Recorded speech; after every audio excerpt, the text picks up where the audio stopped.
All right, short attention span. Here we go. This is how to connect your external amp to your Helix to use it as an amplifier, preamplifier in the system, bypassing the digital models in there, which the sound is really different. It's so much more organic or real sounding. So you might want to look at doing that. They have things out there called the Synergy, which there's the single module one that you can use to put preamps into and run them into there, or you can use a real amp head like I'm going to do here in this example, and you can control your channel switching on the amplifier. For instance, this Helix has an external amp switch on it. So for that, you want to use a tip ring sleeve connector. So it's going to look like this. Tip ring sleeve goes into external amp, and then on your amplifier head, you put into your effects jack. This one has two. This one has a ability to disable the bypass the loop or whatnot. So I use it just for channel changing and for mid scoop button engaging.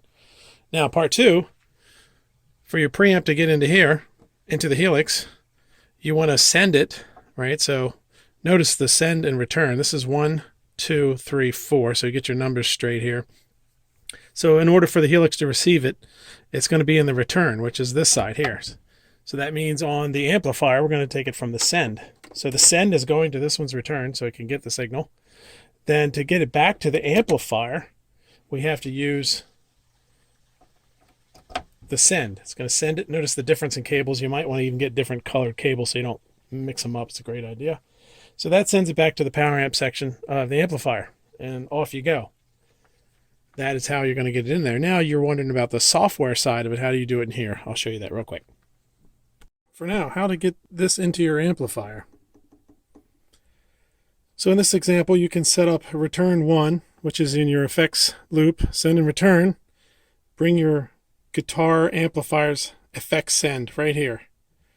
Add your volume pedal, whatever you want.